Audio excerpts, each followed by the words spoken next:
Hello everyone, I'm going to do a walkthrough of the Summer 2014 IGCSE CIE Biology 06110 paper 31. So this is the long extended theory paper. I'm going to go through each of the questions, I'm going to go through the answers in the mark scheme, I'm going to go through how I think about it, and the stuff you kind of need to know and how you would think about going about these questions. And I hope it helps. Here goes. So question 1, I'm going to zoom in a bit, just so we can see it a bit better. So information about pollutants, their sources and their effects on the environment are shown in table 1.1. So you have 5 pollutants here, so we have to fill in the table. That's question A, is complete table 1.1. So pollutants, heavy metals and chemical waste. So we have 5 marks, we have to say at least 5 things. So 1, 2, 3, 4, 5, there is 1 mark for each box. So heavy metals in chemical waste. Where might this come from? This would come from industry. So things like lead are poisonous. They can come from factories, industry. So here you could put factories, industry, mining, anything like that. They could come from sewage, phosphate. So phosphate is produced from fertilizers and detergents. It's used as part of a detergent in order to wash your dishes. So if you wash stuff down the drain and it's got lots of detergent in, that could release phosphate into the environment, and that causes eutrophication. So you could put that in, you could put detergent there. Sulfur dioxide. So sulfur dioxide is a bad smelling gas. It's produced when you burn fuels with lots of sulfur in them. So stuff like sulfur-rich coal. So you could put coal, oil, etc. You could put any number of things here: coal, oil, chemical plants, exhaust, transport. But yeah, it's released when the sulfur reacts at high temperatures with oxygen to produce sulfur dioxide, and it really stinks. Ionizing radiation. So ionizing radiation is produced from stuff like nuclear power plants or nuclear bombs, nuclear fallout. So you could just put radioactive waste. And then remember, we've also got this box to fill in. Don't miss out this one. You've done all these, but remember, don't miss out if there's an extra empty box. Remember, there's 5 marks. There are 5 things to fill in. Ionizing radiation, it causes mutations, which could cause cancer or death of organisms. And at high doses, it would just kill everything. Okay, so it explains what happens in streams, lakes, and rivers when eutrophication occurs. So eutrophication is the process by which you get an algal bloom, which ends up killing everything in a lake or a stream. So you get release of some sort of nutrient into the lake, which causes all this algae to bloom. So the first thing that happens is you get your algal bloom.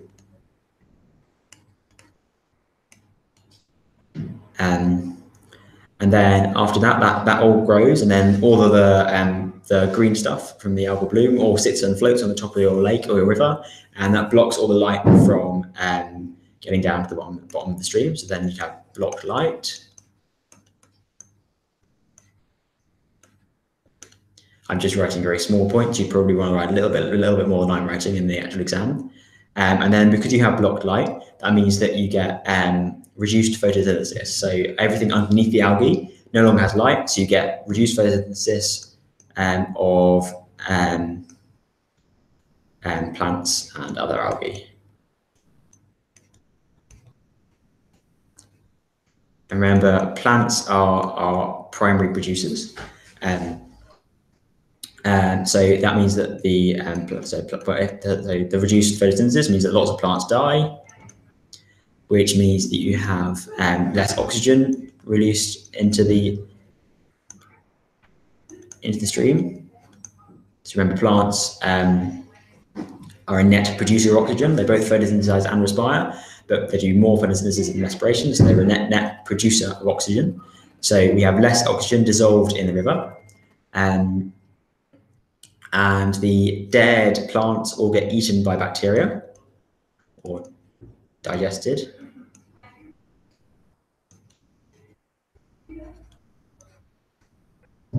and they also use oxygen.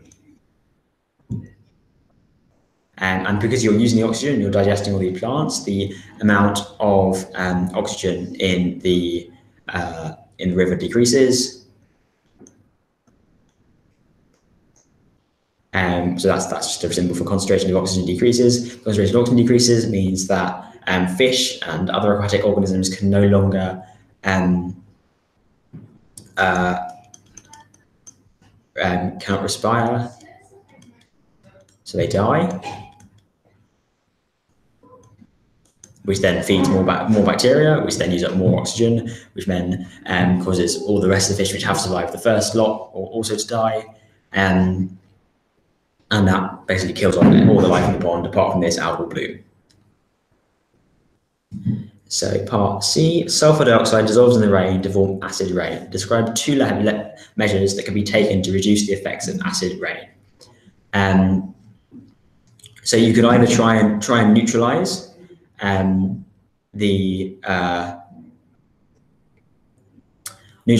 sulfur dioxide as it hits the ground. So you could add calcium carbonate or something to rivers, but of course that won't neutralize rain falling straight on statues or plants straight from the sky, and neutralize the stuff in the rivers. It also could damage the rivers. You could try to reduce fossil fuels, to reduce burning fossil fuels, because of course remember the sulfur dioxide is released from burning sulfurous fuels. So the start.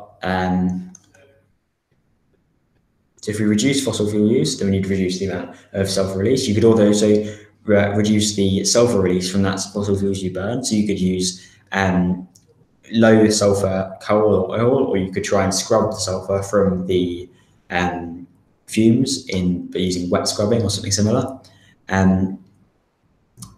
Yeah, so that they will kind of be the mechanisms of reducing your sulfur dioxide release. Okay, so that's our first 12 marks, nice and easy.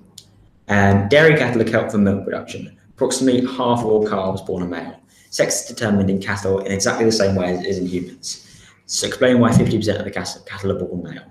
You may draw a genetic diagram to help your explanation. So with this question, the important thing to notice is they've told you it's exactly the same way as in humans. So even if you don't know how sex is determined in cattle, you don't know how how you get a male or a female calf, you do know you should know how it's done in humans. That's in your course. So we can just apply what we know about humans to apply to cattle. So remember, with a human, you have to have a female, they are XX, so they're our female. If you have a male, they are XY. And if we cross them together, our female is going to get gametes, which are X, either X or X, and our male is going to make gametes, which are X, our sperm, or Y. So if we cross these together, if we make a genetic cross, we have I'm going to put on my female across the top and a male down the side. So X, Y here, and X, X. And our 4 different possible progeny are going to be XX, XX, XY, or XY. You can see here, half of them are male, and half of them are XX, are female. So these are female, and these are male progeny, which means that you get half female and half male. So that's what you'd say. You say that you just draw this diagram and say that you'd get 50-50 split of males and females. So you'd have to start by saying females XX, males XY, and then you can say random assortment of chromosomes into your gametes. And then once you said that the random assortment of chromosomes are your gametes, that means you only get all eggs X, half sperm are X, half are Y. And then you can show that using this Punnett square, this one here, you can show that the 50% of your offspring, if you have an X, are going to be XY, and 50% are going to be XX. The 50% of your offspring are going to be XX female, and 50% are going to be XY a male. Dairy farmers only need a very small number of male calves. They limit the number by using sex selection. Sperm cells are identified and sorted before they're used in artificial insemination, AI. Explain how artificial insemination is carried out. So this is only 2 marks. It's giving you quite a lot of space, but it's only 2 marks. So artificial insemination is essentially selecting sperm. So you're going to have select sperm for, you want female calves, because only a very small number of male calves. Limit the number of using select selection. So select sperm to be X. So look down the microscope, do some sort of genetic test, and then you can inject the sperm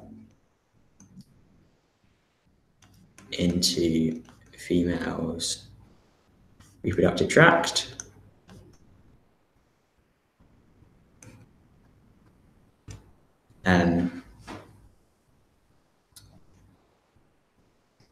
And you have to do the injection of the sperm at around the time of ovulation, so at ovulation. Because if you inject the sperm while the female is not ovulating, they've got nothing to fertilize, the sperm just die without fertilizing anything. Okay, table 2.1 shows the composition of 100 grams of cow's milk compared to the same quantities of commercial formula milk and human milk. Some women do not breastfeed their babies, but bottle feed them using formula milk. Health authorities advise against the use of cow's milk until the babies are 9 months old. Using the information in table 2.1, explain the advantages of using formula milk rather than cow's milk. So we can have a look at the nutritional content of cow's milk and formula milk and human milk, and then we can work out what the differences are, and that will be the advantages of using formula milk over cow's milk, because formula milk is very similar to human milk in most ways. So if we look at the carbohydrate content, they're all pretty similar. You could say that there's slightly more carbohydrate in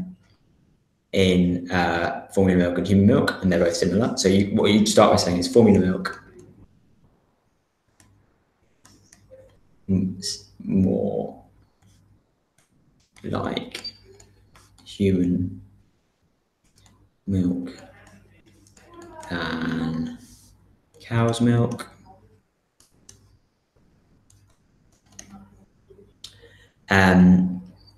So nutrition, and babies are adapted to have the nutritional, to consume the nutritional quantities available in human milk, and so that's going to make formula milk better. So you could say that, and then you can say that there's slightly more carbohydrate, which is better. You can say that there's much more protein in cow's milk, so there's a lower protein content in human milk, which is what babies need. Fat content is very similar, so there's not really that much difference. Cow's milk kind of between formula milk and human milk. The calcium content in cow's milk is much, much higher. So you have to say something about that. You say calcium in cow's milk is much, much higher than in cow's milk, in formula milk or human milk, which would be bad for the baby. And there's also far, far less iron in cow's milk than there is in formula milk or human milk. Well, there's quite a lot of iron in formula milk. There's a little bit in human milk, and even less in cow's milk. Similar amount of vitamin D in human milk and cow's milk. There's lots in formula milk to help, because it's less easy, it might not be as easily absorbed. And vitamin A, that's another crucial one. So you can talk about lots more vitamin A in human milk and formula milk than there is in cow's milk. And you can also get marks in this, always when you can, at least use one set of comparative figures. So you can say, for this one, for example, you can say there is 3 point, whatever it is, use your calculator, 3 point something times as much vitamin A in formula milk and human milk than there is in cow's milk. One of the components of human milk is the enzyme lysozyme that is present in many body fluids and is responsible for breaking down cell walls of bacteria. Define the term enzyme. So an enzyme is a biological catalyst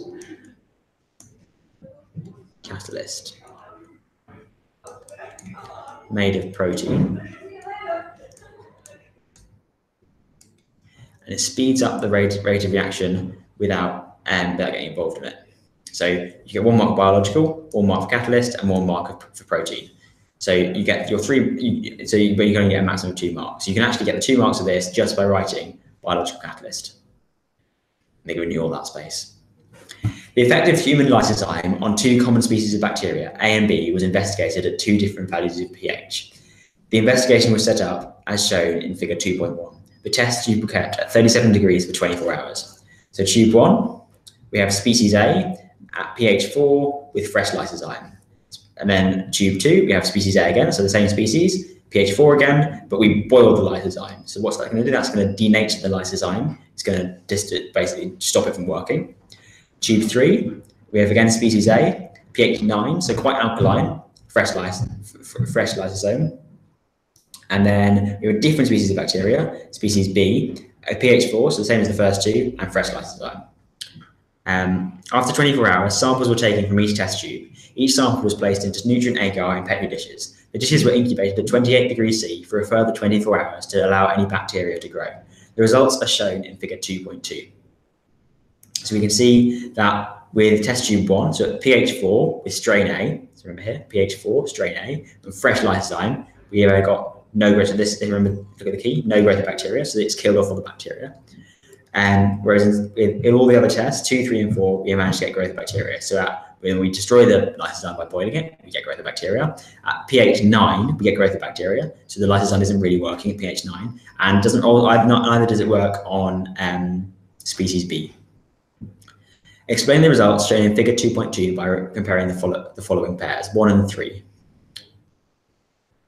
So tubes 1 and 3, what are we comparing? What's the same? So that we've both got fresh lysozyme, and we've got the same species, so the difference here is the pH. So we're comparing pH. So we can say that so pH is different, and we can say that lysozyme it seems to work fine at pH 4, but doesn't seem to work at pH 9. So it works when it's acidic but not alkaline. So because there's no bacterial growth in tube 1, but there is bacterial growth in tube 3. And you could also say something about how the lysozyme works. It manages to destroy the cell walls in tube 1, but doesn't destroy the cell walls in tube 3. Comparing 1 and 4, so this is the difference here. Remember, they've got everything's the same apart from the bacteria. The species of bacteria has changed. We kept the pH the same. We're both using fresh lysozyme, but with A, we've got growth of bacteria. We've got no growth of bacteria, sorry, so it's lysozyme does work. And with species B, it's managed to be resistant back to the lysozyme. So you could say that A is susceptible,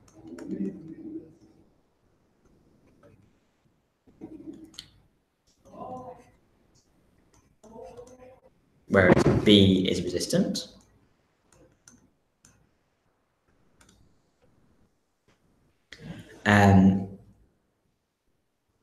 You could reference a specific bacteria, and then you could also talk about the fact that maybe the lysozyme is not able to get to the cell wall, so there might be a membrane in the way, or so that would be a gram-negative bacteria with a membrane in the way, or maybe there is no cell wall for it to digest. So something means that some reason that the lysozyme is not working.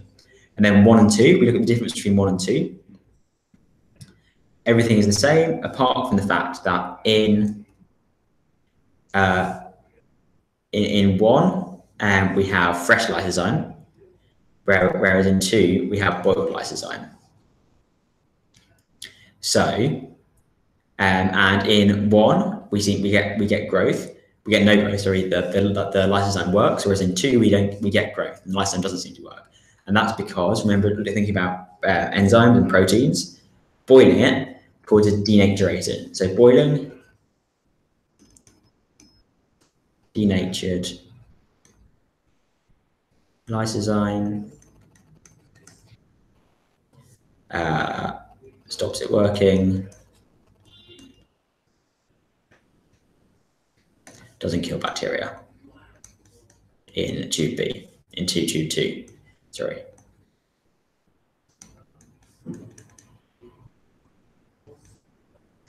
Human milk also contains antibodies. Explain the benefits of antibodies to a newborn child. So, interestingly here, normally, if you just ate some antibodies as an adult, you would digest the antibodies and turn them into amino acids, and there'd be no use to you at all. Whereas in a newborn child, the digestive tract is much more permeable to proteins, because they're only drinking, I suppose, human milk. That's not really a problem. They're less likely to get infected. They get a problem from that, and so the antibodies can be absorbed, and they give passive immunity. So they help because the baby will have very little immune function when they're newborn, and this gives very quick and passive immunity inherited from the mother, but not through genetics, through the actual physical passing on of antibodies. So it defends against infection. It could be another point.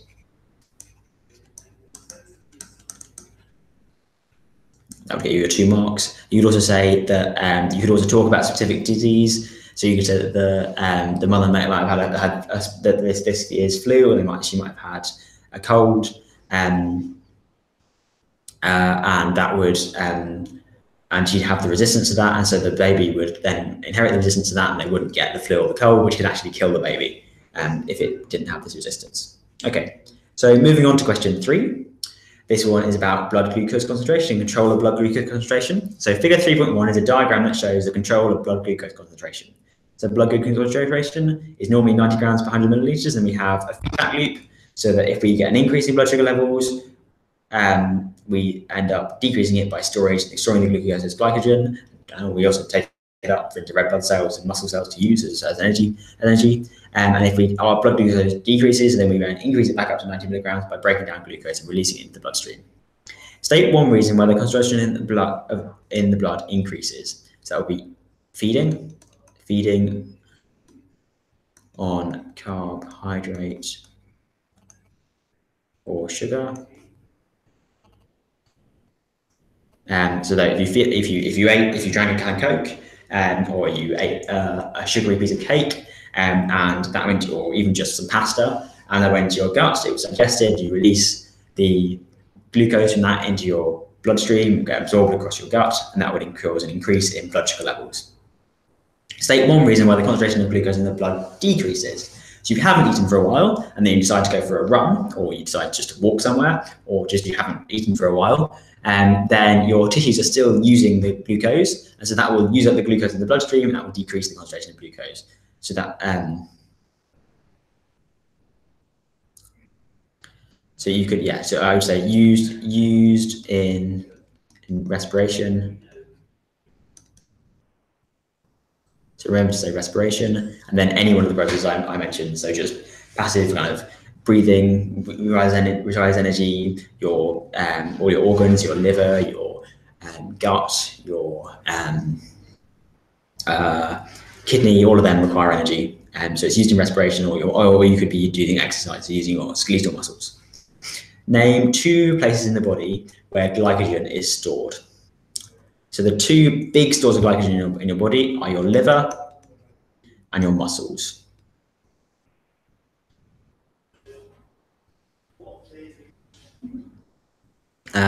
There are also some smaller stores in the kidney and the testes, which would have got you a mark, but these are definitely the big stores. Like if you didn't have a liver or muscle glycogen stores, you would basically have hardly any glycogen in your body. It would be pretty bad. Explain how an increase in glucose concentration is controlled by the body. So an increase in glucose is detected by your alpha cells in your islets and Langerhans, in the kidney, in the pancreas, sorry. And then these alpha cells, so the islets, secrete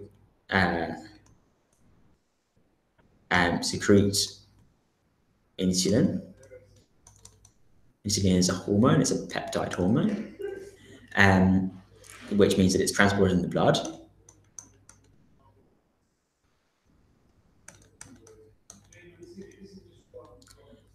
So transport in the blood, and that acts on the liver, the muscles, liver, muscles, and fat cells and lots of other cells to convert to use up glucose. So the fat cells convert glucose into fat, the muscles convert glucose, and the liver convert glucose into glycogen. Enzymes then convert these into fat or glycogen. And that then decreases the glucose, which means that your alpha cells, your islet of Langerhans, stop secreting, and you turn off the signal, and you stop decreasing insulin, and then you don't, and then this stops, and you go back to normal. So that's your negative feedback. So you could also, if you mentioned homeostasis or a negative feedback loop,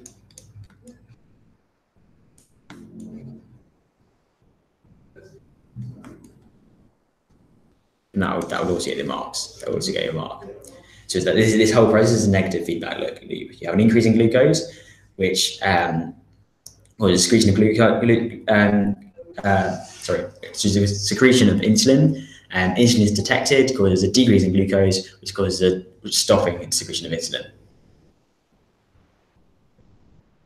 If the blood concentration is very high, then there is a decrease in water potential of the blood. This may damage red blood cells. I explained how decreasing water potential of the blood may damage red blood cells. So remember, by osmosis, if you have a high concentration of solute outside and then low concentration inside the cell, then water will move outside the cell. So this will so water will diffuse out of the red blood cells through the partially permeable membrane by osmosis. So that gets you 3 marks. So what diffuses out by osmosis through a partially permeable membrane. So you have got aquaporins in your membrane. It's going down your water potential gradient, or and that causes a decrease in volume of the cells, which damages them.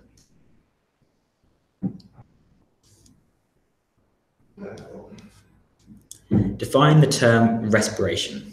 So respiration is the breakdown of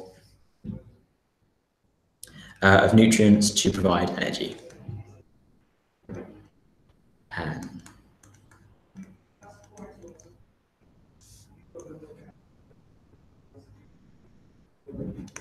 Remember, with respiration can be anaerobic or aerobic. So don't talk about one specific one. So don't talk about anaerobic respiration or aerobic respiration. And also remember, it's not just glucose. You don't just eat glucose. You also eat fats and proteins and all sorts of other things. Well, fats and proteins are the things that give you your energy. They can also be broken down in respiration.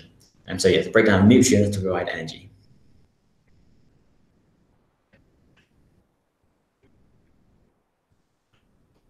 A rowing machine is a piece of apparatus that is used in many fitness centres. Figure 4.1 shows a man training on a rowing machine. The man in the photograph has his arms extended during the rowing stroke, as shown in figure 4.2. Use figure 4.2 to describe how the hand is moved closer to the chest during the rowing stroke. So, to move the hand closer to the chest, remember, muscles can only pull, so our bicep needs to contract.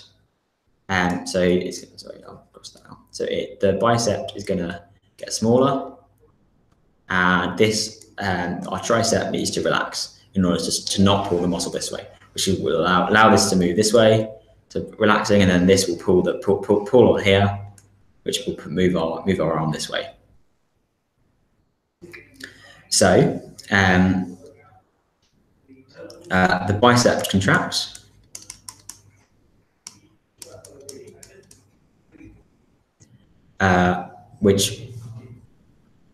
Which pulls on this tendon, which pulls on the forearm. So pulls on the forearm. Make sure you mention that there's a tendon here. It's not just the muscle connected directly to the bone. The muscle becomes the tendon, which fuses with the bone, which bends the arm, flexes the arm at the elbow, and the tricep also has to relax in order to be stretched, to allow it to be stretched. Okay, the man has an intense workout on the rowing machine. Figure 4.3 shows his oxygen taker before and during the exercise.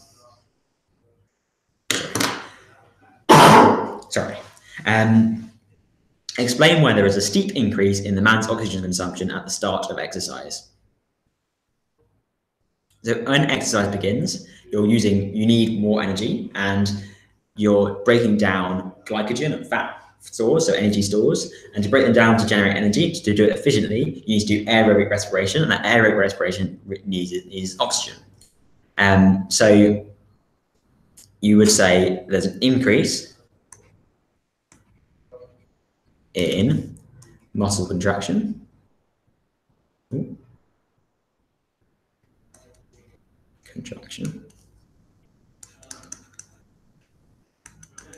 And increase in aerobic respiration.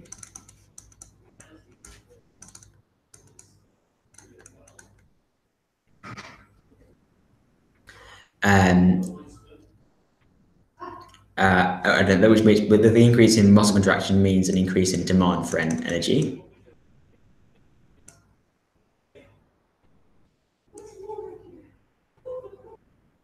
Which is met by an increased aerobic respiration rate, which requires more oxygen.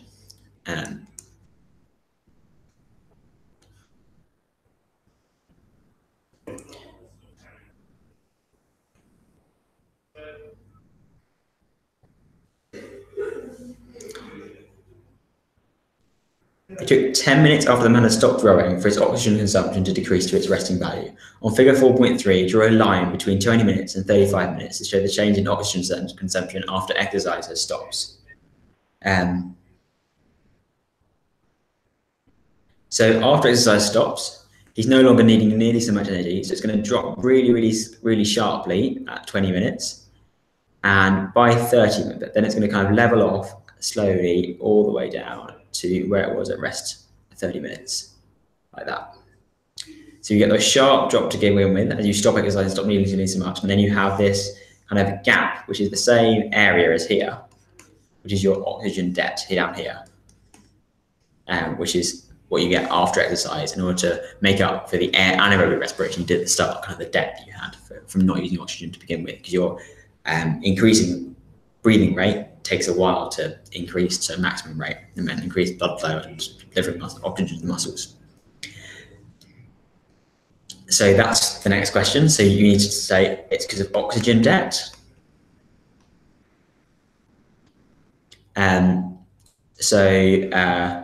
During exercise, there wasn't not enough oxygen for pure aerobic respiration to provide enough energy.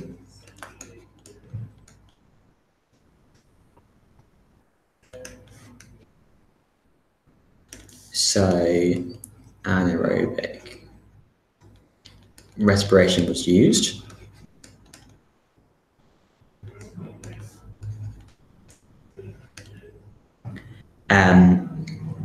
Which produces lactic acid, which is lactate.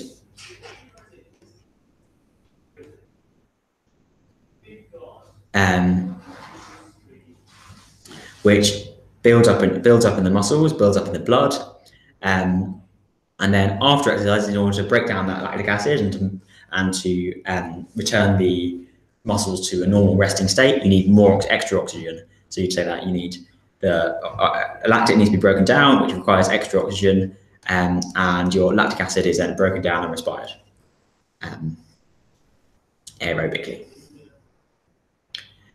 Figure 5.1 shows the nematode C. elegans. State the genus of this nematode. So our genus is Caenorhabditis. I never know how to say this. Caenorhabditis. Anyway, you can just copy this. Remember, you need to put a capital at the beginning, and you need to underline it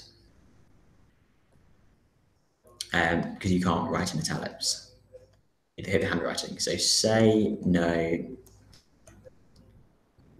Caenorhabditis. If you have to say it, just say C. elegans.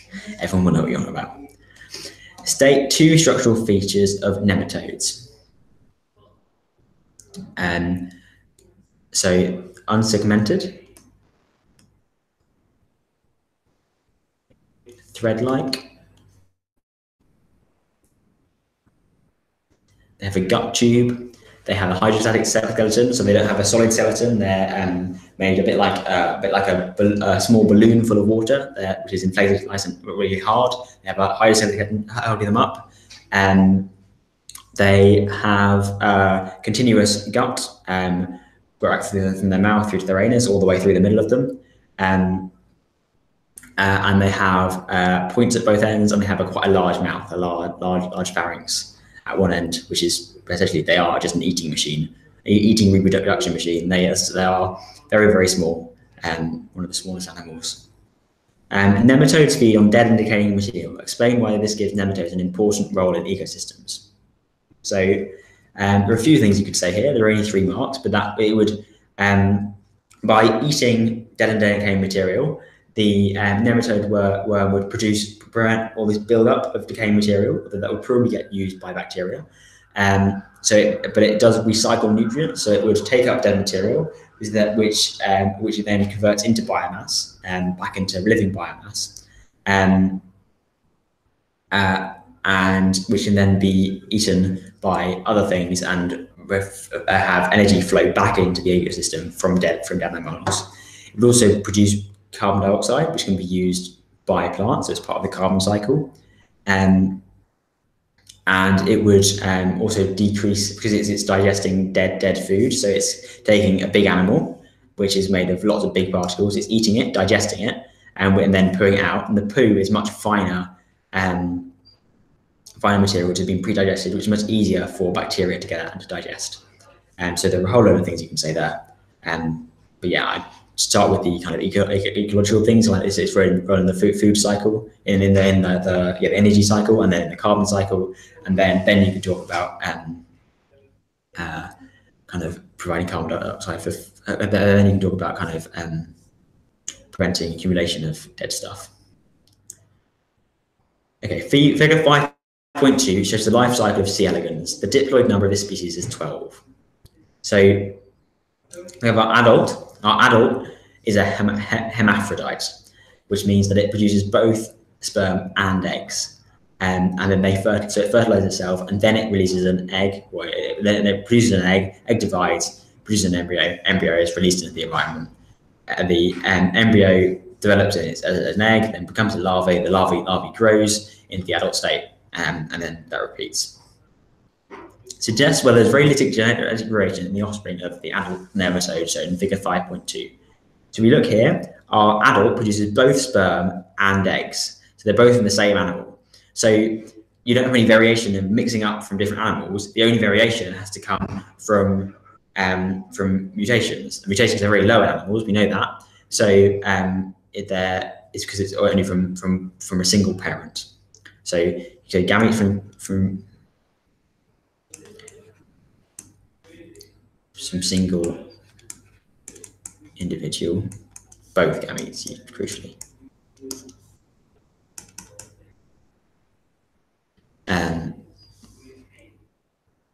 And then only new source of variation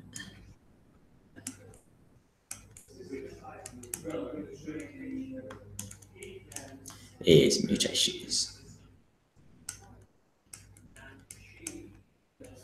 I'll get you 2 marks. You could also say the variation is produced by meiosis, but because the sperm and the eggs are both in the same animal, that's going to cause minimum changes in the offspring.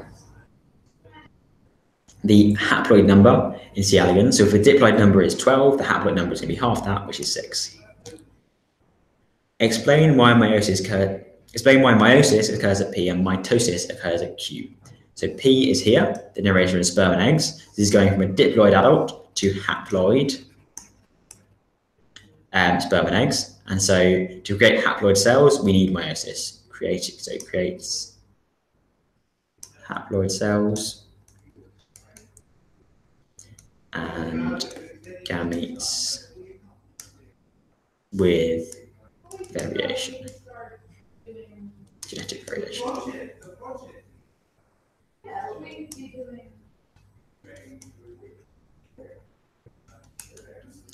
Okay. And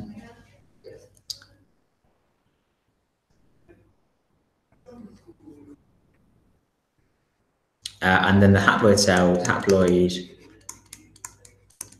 gametes, they prevent chromosome number doubling every generation, because that would quickly get out of hand.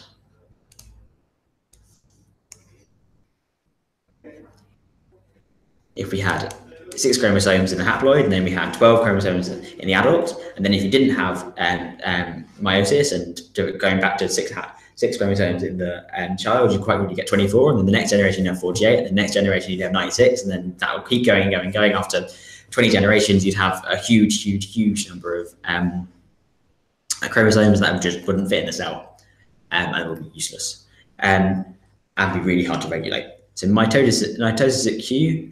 So mitosis is for growth. It produces genetically identical offspring, which is what you want when you're in growth. You want all the adult cells to have the same genotype. So this is Q, go from here to here. We're growing. The cell is dividing. And we want to make more of the same cell, more diploid cells. Adult cells. C. elegans was one of the first organisms to have its genome sequenced. An organism's genome is the sum of all of its genetic material. Gene sequencing identifies all the component parts of the DNA that make up the genome. State where DNA is located in the cell. So the obvious answer to this is the nucleus. So the nucleus is where most of the DNA is located, and C. elegans is an animal. So it's also the DNA is also located in mitochondria. Remember, there's a mitochondrial genome as well. Yeah.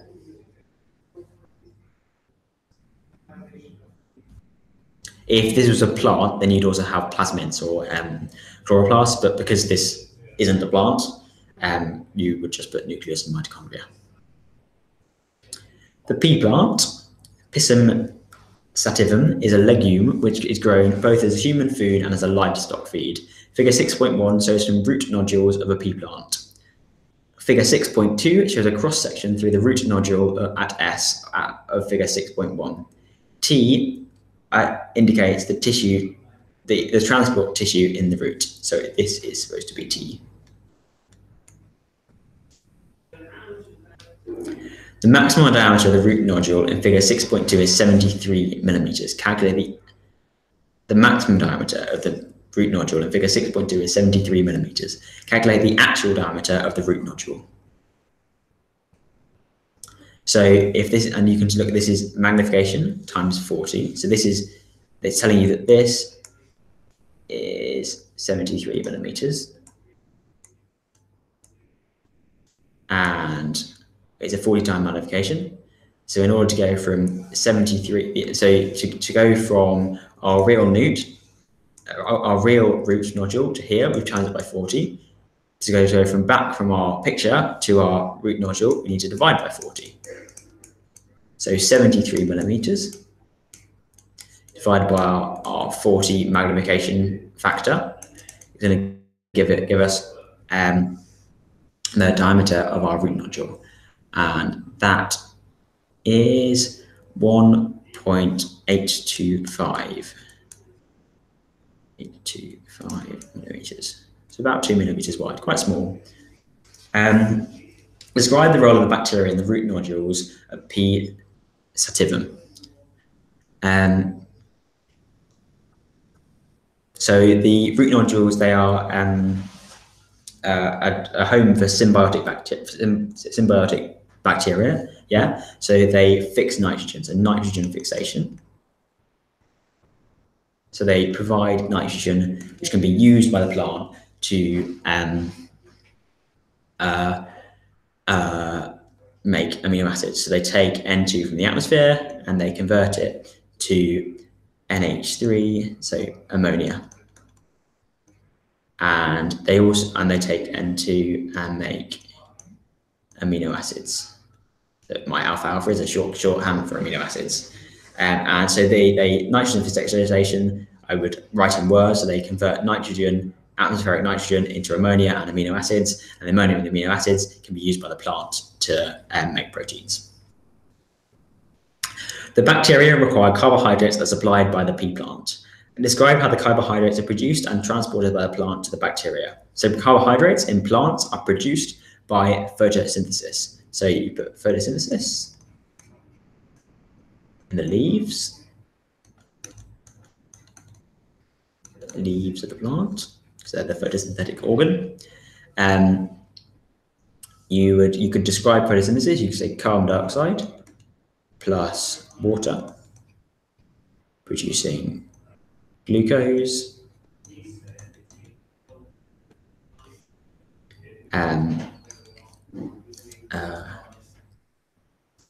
plus oxygen, and that glucose is what's moved. So you're using light energy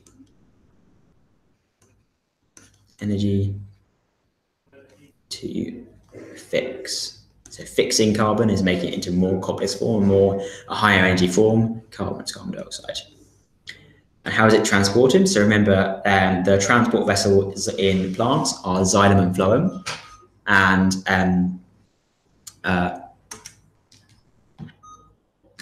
xylem are the ones that transport water, and phloem are the ones that transport sugar. So phloem transport dissolved sugar by bulk flow from leaves to roots.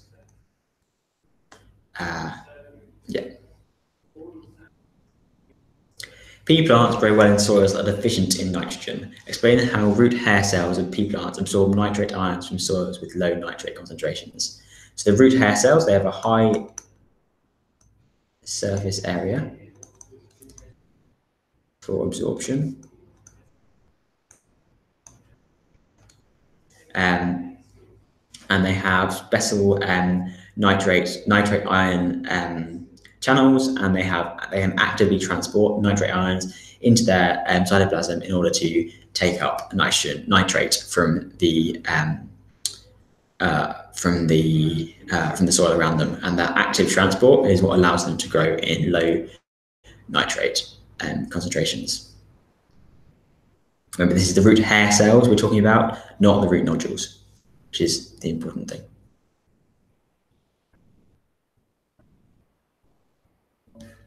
Okay, that's the end of our paper. I hope it was useful. Do drop us a message on the group chat on Slack, or a comment down below if you thought it was helpful, or if you need anything else explaining a bit further. Thank you.